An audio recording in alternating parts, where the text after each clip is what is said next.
has revealed the strongest form of Haki in Elbaf, God Haki. Using this, Gaban cancels out Imu's immortality given to the God's Knights, literally three-shotting Saint Sommers. However, this wasn't a new reveal, as Oda, since episode 1 of One Piece, has been laying out the true power of the entire universe. That everything from people to rocks to even a deadbeat are connected through frequencies, and God Haki simply has the power to alter them, meaning it reshapes reality to the wielder's will. So let me explain to you all this balls deep Haki theory, which will spoil the next big reveal of not only Luffy's next power-up, but also why Blackbeard can eat 2 devil fruits. However, to reach that point, I have to start with Armament Haki, which represents the body of reality. One of the first times One Piece explicitly names Armament Haki, Rayleigh raises his bare hand on an elephant beast, stopping it as effortlessly as if it were a small cat. However, what fascinates Luffy in that moment is not the old man's speed or strength, but the implication behind the gesture. It was through pure will. Armament Haki proves that the barrier between thought and matter don't exist in One Piece. When a fighter focuses every fiber of intent on protection or impact, the body answers by becoming something hard as steel. At its simplest, Armament Haki is an internal invisible sheath that clings to your skin, muscle, or spreads to your weapon. As in One Piece, weapons, when you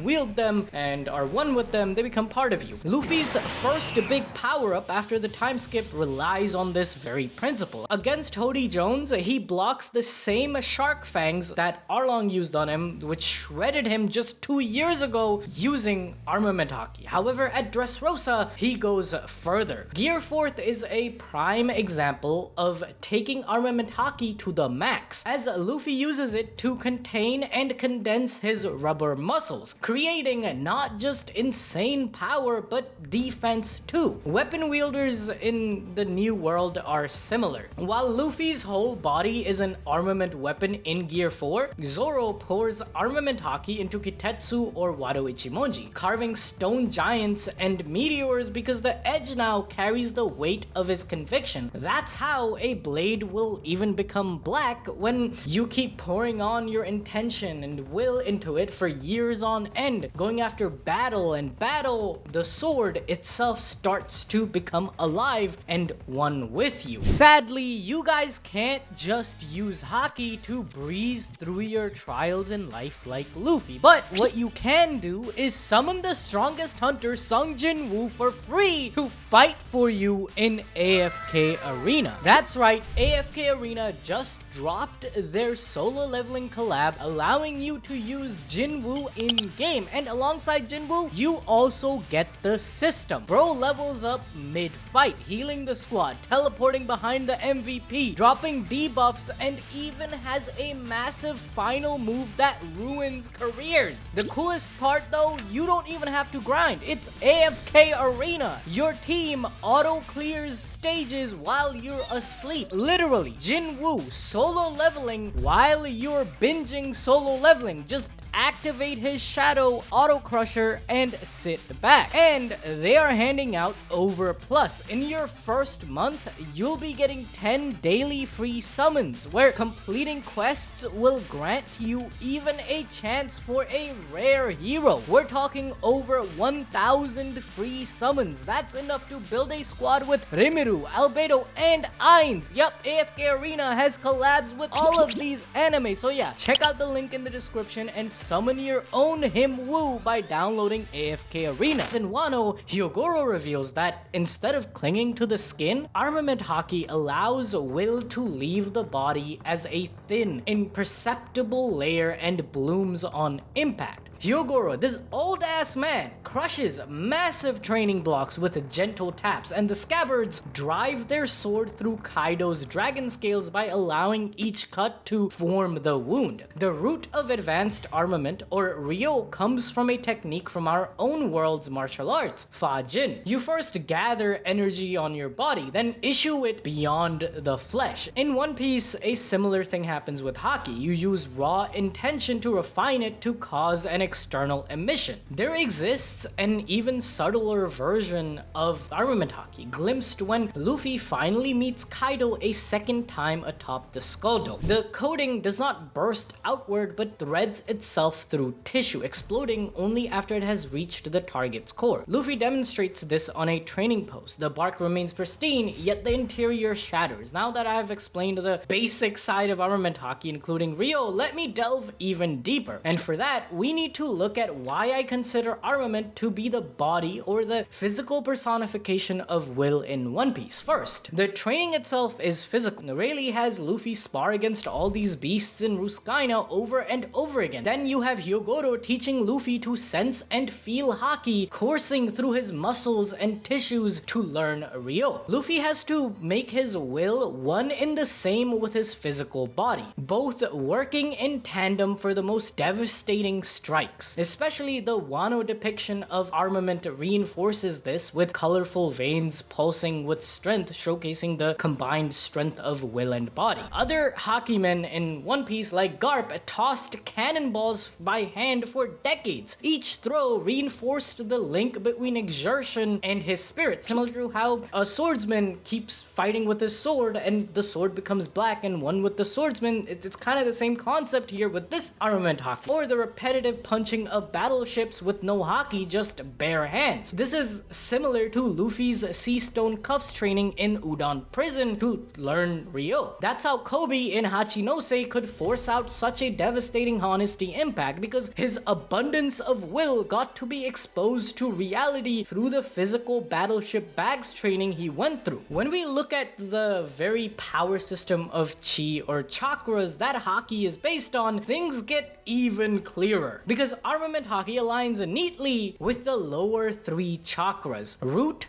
or Muldahara, located at the base of the spine. This chakra is about security, survival, and foundation, which also ties heavily into the defensive side of Armament Haki. Its root instinct is to shield and endure. Sacral or Svatsithana, located just below the navel, governs ambition, power, and movement. It's the chakra tied to the will to express yourself through physicality. Finally, solar plexus or Manipura, located around the stomach area, governs personal power, assertiveness, self-discipline, and intentional action. It represents the conversion of energy into power and the ability to transform will into deliberate force, which is exactly what happens when a character evolves from basic hardening to advanced forms like Ryo. These three chakras are all concerned with survival, action, and dominance in the material world. Now, this whole video is going to conclude with me explaining how devil fruits are Haki too, and the way armament interacts with Logias is a great proof and example of the dominance it wields in the physical world. The moment Smoker's Smoke Fist collides with Virgo's armament, the intangible yields to the tangible, because two wills have collided and one lacks physical anchor. The element disperses, but the intention behind the hardened blow remains. The way I like to imagine is that a Logia power's frequency colliding with the armament frequency. While both get disrupted since the Logia is a fruit, its voice isn't strong enough to withstand the constant supply of will to the armament-coated hand or weapon. They are frequencies of reality, but armament represents the densest, lowest register, while a devil fruit sits at the pinnacle as it's a form of God Haki. In our own world, a high frequency signal like 5 GHz Wi-Fi can transmit more data, but has a shorter range and is blocked more easily. Lower frequencies like FM radio have longer range and better penetration, similar to armament. Armament does not eclipse the other colors of Haki, rather it kind of underpins them. It teaches that will can occupy physical space, hence why it is the body. Now let's move on to the mind, Observation Haki, which was first introduced as mantra by Enel. At first glance, it feels pretty simple: heightened awareness through the sharpened focus of will. The core of Observation Haki lies in sensing sensing and interpreting the world around oneself beyond normal senses. At its most fundamental, observation haki is internal, allowing a user to feel the presence and intentions of others. Just like at the training for it, Rayleigh blindfolds Luffy, forcing him to dodge attacks without sight. It perfectly illustrates that the power does not rely on eyes, ears, or touch, rather on the sharpened intuition and refined perception of the mind and heart. And on the subject of heart, it's all about emotions. A particular example is in Marineford when Whitebeard effortlessly senses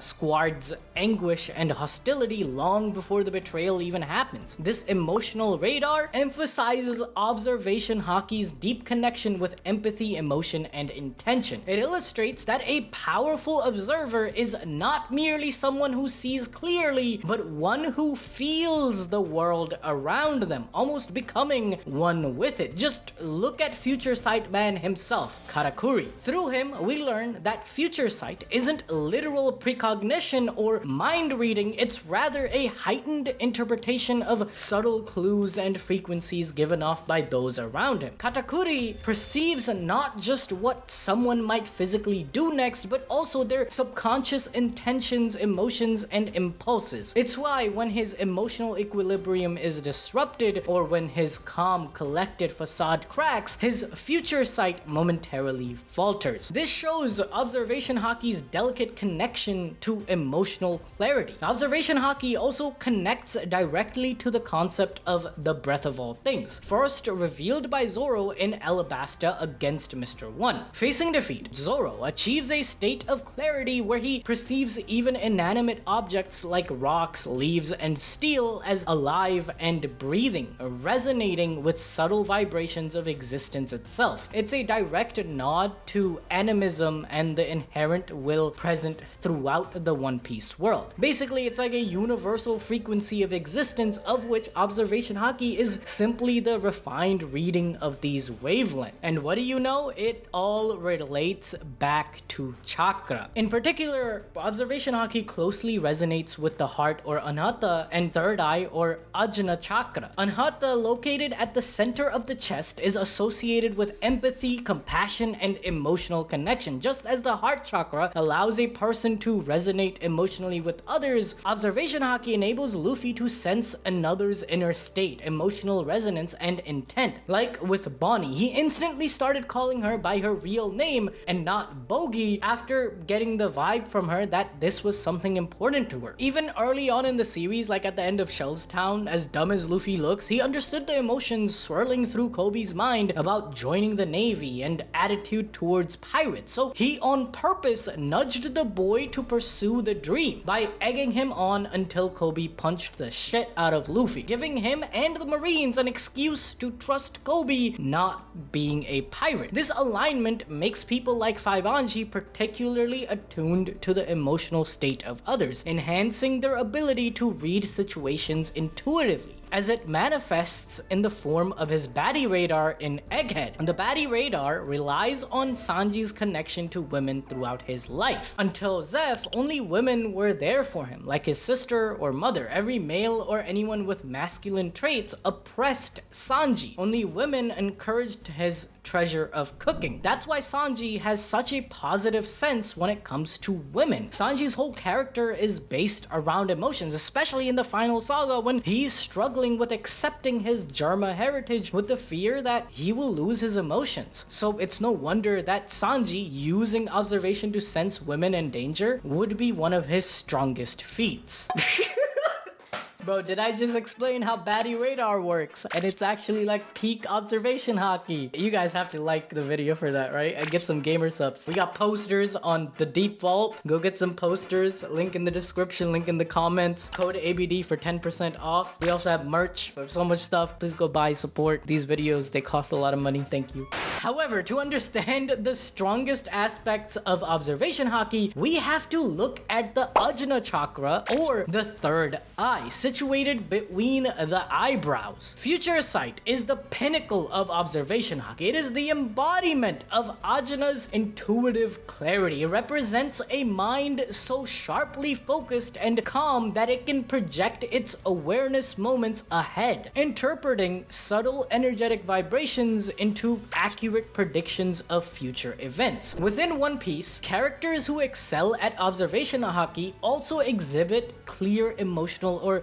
psychological traits corresponding to these chakras. As I just mentioned, Baivanji, whose sensitivity towards others is both emotional and intuitive. It reflects the empathetic side of observation linked to Anhata. Katakuri, with his disciplined mental state and unmatched foresight, exemplifies Ajna's pinnacle. And Katakuri, he was like super into protecting his siblings too, right? Like that was the whole point. He's like, oh no, don't mess with my sister Brule, bruh. Real world martial arts and spiritual traditions also support this interpretation. Many martial arts, meditation, and breathing techniques across cultures teaches practitioners to quiet their minds, sharpen their awareness, and tune into the subtle energetic shifts within themselves and the environment. This refined awareness parallels observation haki's internal discipline of achieving balance of mind and emotion, then extending that balanced state outward into reality to literally sense the future. Just like how basic form of a armament was internal, where you coat your own body or objects in it, basic observation is also internal, as only you are affected by the attacks you don't perceive or do perceive. The advanced form, though, like Ryo, which travels into the wound, damaging from inside, future sight, or sensing non-living objects through the breath of all things, represents externalized projection of one's consciousness into the world. It's the difference between simply feeling the vibrations of energy around you and actively interpreting or anticipating those vibrations to affect outcomes of future reality. Observation is implying that mind and consciousness transcends physical limitations. Both powers confirm that will is more than mere determination or force, as it's the fundamental vibration of existence itself. Even inanimate objects in the One Piece world breathe, and you can observe that. Observation is basically the mind and the heart of the world. That's why it allows you to see without eyes like Fujitora and understand without words like Luffy. After understanding the body and mind, only thing left is the soul. This is where Conqueror's Haki comes in. It's a power of pure presence and authority, one that is not learned but awakened within a rare few. One of the first times we witness Conqueror's Haki, Shanks aura forms onto Whitebeard's ship, and with each step, crew members faint from mere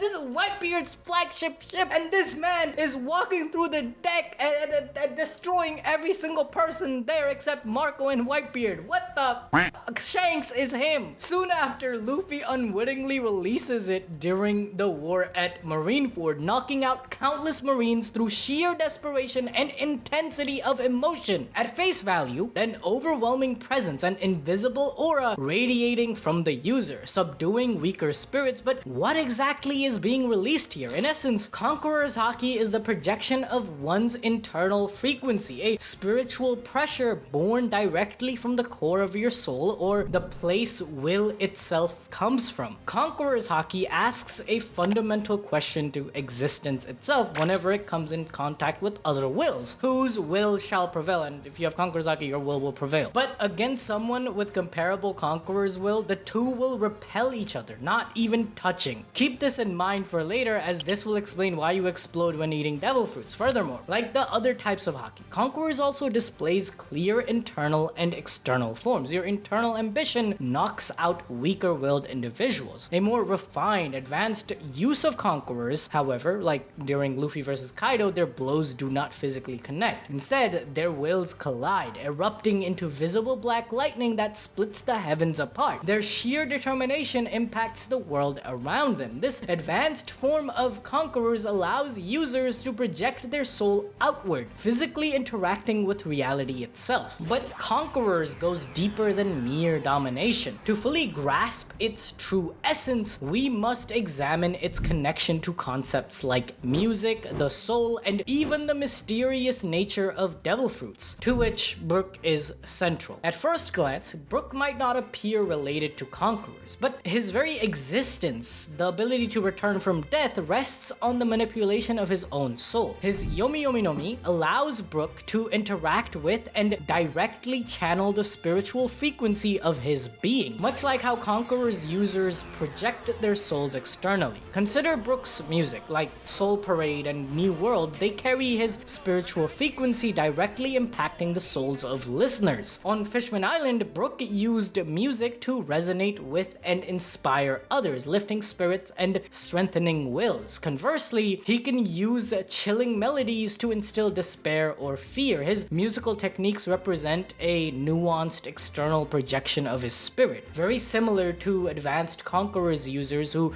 project their soul as an overwhelming force. Brook's soul-driven music demonstrates that Conquerors isn't just a dominating aura. Instead, it's more of a resonance capable of shaping emotional and spiritual states. That's why whenever you eat like a mythical zone, you get affected. Like it's Conqueror's Haki is affecting you. Luffy starts laughing and yapping. I'll get to it in just a bit. Just as Brook's music can awaken determination or induce deep sleep through his music, Conqueror's Haki can suppress, inspire, or even create shifts in consciousness. This is even more prevalent with Big Mom's Soul Fruit, explicitly granting control over souls. She extracts lifespans, creates homies by infusing lifeless objects with human souls, and shapes entire territories through spiritual dominance. On the surface, this appears solely a devil fruit power, but viewed through the Balls Deep Haki theory, it becomes clear that her power parallels Conqueror's, biggest evidence being Life or Treat, which causes targets with weak resolve to lose their souls or lifespan. Overwhelmed by her spiritual dominance, it's not simply fear, but the literal conquest of their will. Just as Conqueror's Haki knocks unconscious those too weak to stand against spiritual pressure, Big Mom's power directly conquers their souls, extracting their soul, which is the thing that generates people's wills. That's why people turn older. Similar to Gear 5 Luffy running out of Haki and turning into an old man until his soul can beat again. That's why Jinbei, strengthened by his ambition to join Luffy's crew, wasn't affected by this attack. These connections align even better with the throat chakra or Vishuddha and the crown chakra or Sahasrara. The Vishuddha governs expression, communication, and sound like Brook. He externalizes his soul's resonance as music, touching listeners at a fundamental spiritual level. Like,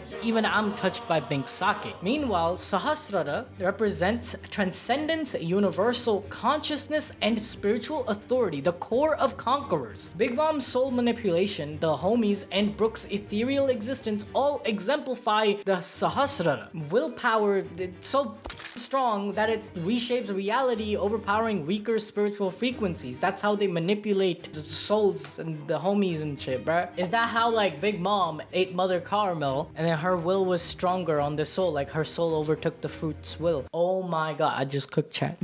This motherfucker don't miss. Furthermore though, let's move on to the strongest Conquerors clash, Roger versus Whitebeard in chapter 966. Their tips don't even touch, yet their wills ripple outward, splitting skies and seas. What's happening here? Well, their Conquerors Haki, their purest spiritual frequency, is projecting outward so strongly that physical reality bends. Kaido's Thunder Bagua or Luffy's Red Rock similarly blend physical blows with spiritual dominance, manifesting Conquerors as physical reality shaping strikes. Because how the fuck is Luffy creating fire through sheer will underwater against Hody's Jones? In One Piece, every character carries a will, but only a rare few possess souls capable of bending reality itself through sheer presence. Conquerors is this potential fully realized, okay? It is the soul's expression of supreme authority over reality. That's why the new form of Haki, which we have been calling God Haki, can only be used by Conquerors users against Emu. Everything, rocks, trees, oceans, humans, they all resonate with Haki or Chi. Haki thus can be viewed as a refined conscious manipulation of this universal energy, or rather the body, mind, and soul of reality. The types of Haki correspond neatly to levels of spiritual resonance or vibration. Armament Haki is dense, it's grounded and physical. The lowest frequency, powerful in its solidity. Observation Observation is subtler, more sensitive and empathetic, higher in frequency, less tangible but deeper in its perceptive resonance. Conqueror's Haki, the rarest form, is spiritual dominance or the frequency of kings, one that bends weaker souls and imposes one's will onto the world. Yet above even these frequencies, a tier we might label God Haki or Divine Haki emerges in chapter 1148. It is capable of not only influencing reality temporarily, like making someone unconscious for a bit or parting the clouds, but reshaping reality for a more permanent duration, even overriding the natural laws that govern life and death. Conqueror's Haki, as I've explained, is a soul-based power, the projection of one's internal frequency outward. But Brook's music and Big Mom's soul manipulation demonstrates that spiritual frequency can do more than just subdue. It can directly influence, animate, and even fundamentally alter reality, but their powers aren't using their own will, but the God Haki will of their devil fruits, which are themselves manifestation of this new form of Haki. That's why soul-based powers involves actively tuning or manipulating the very frequencies of existence itself. If all existence in One Piece resonates with Haki frequencies, God Haki practitioners are like musicians altering the song of reality by changing the notes themselves. That's what Gaban does to Sommers' immortality, which is a devil fruit power given to him by Imu. Just as noise-canceling headphones neutralize sound by producing an inverted frequency, Gaban's technique resonates inversely with the protective spiritual frequency bestowed by Imu. Gaban isn't just exerting his will to overpower an opponent, but directly altering the spiritual wavelength that grants them immortality.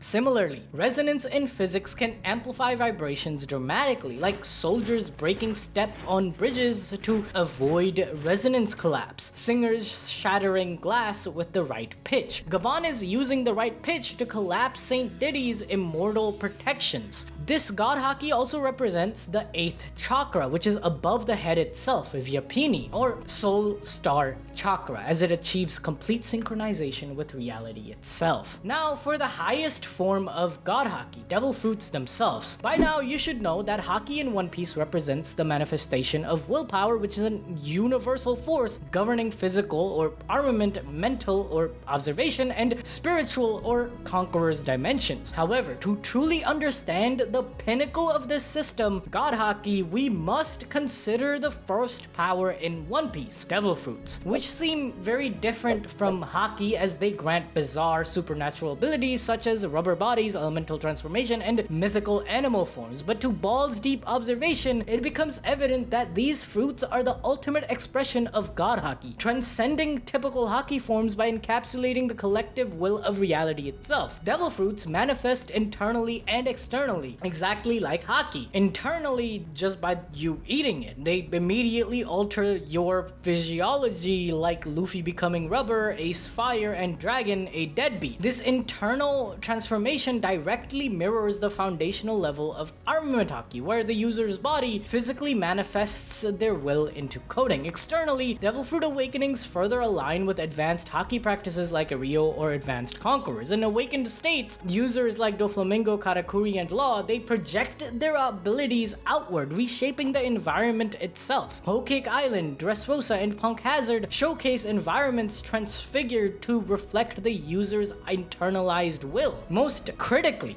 devil fruits are inheritable and reincarnate after the user's death. This mirrors the fundamental nature of willpower, a thematic cornerstone in One Piece emphasized by the yap about inherited wills. Just as Roger's will survives through Luffy or Ace's spirit empowers Luffy's Red Hawk, the essence within devil fruits persists beyond death. Thus, devil fruits, like Haki, transcend individual lifetimes, perpetually reincarnating to find new hosts. To truly grasp the godlike nature of devil fruits, consider their source itself, the unified will of reality, which the ancient kingdom used to create things like Mother Flame, and now the Eve tree harnesses this power to birth new devil fruits. Because remember, Vegapunk said that devil fruits are manifestations of people's dreams, which is in line with how the One Piece world functions. Like objects, forces of nature, and abstract concepts hold sentient will. Zoro first highlighted this with the Breath of All Things. Similarly, Usopp and Fujitora perceive auras in lifeless objects. The Klabautermon of the Going Merry explicitly demonstrates how human emotions can animate non-living constructs. Logia fruits embody collective wills of natural elements. Fire universally desires to burn, lightning to electrify, ice to freeze, wind to sit behind a desk for 1100 chapters. These elemental wills are singularly unified across time and space, likely a result of an ancient war. This collective consciousness within Logia fruits is akin to a hive mind, aligning them directly with the elemental frequencies I have discussed within the different Haki types. Zone fruits similarly channel the unified will of an entire animal species or a collective drive to propagate and survive. This represents an even clearer parallel to Conquerors Haki, where dominant souls can impose their wills into reality. That's why the awakened zone forms go berserk. If your will is not strong enough, their will takes over yours. Paramecias are people's dreams given form, like how people wanted to become a jacket or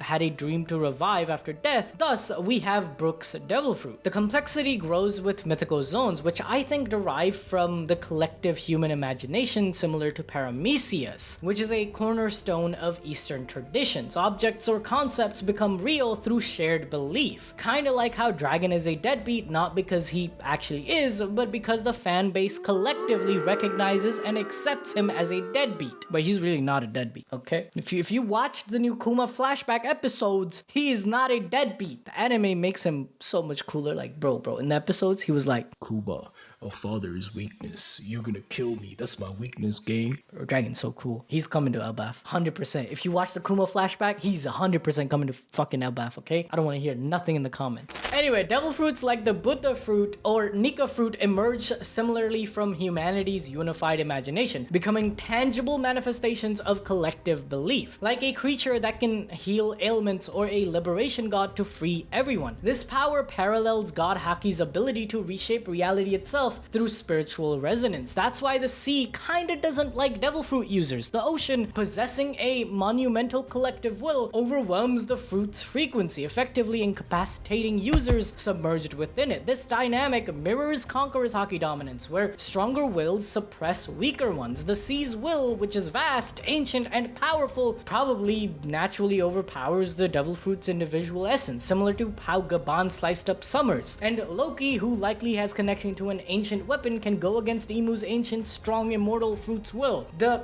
craziest revelation, though, is this explains why you can't eat more than one devil fruit, because it's like having a Conqueror's Haki clash within your own body, whose repelling forces rip you apart like the sky. With Blackbeard being said to have an unnatural body, he is different and can inhabit multiple fruit wills, through likely having rocks inside him as well. But for that, watch the rocks video from last week. Thank you for watching this video. This was such a fun video to do. It became way too long. I had to cut down hella stuff. Thank you for watching.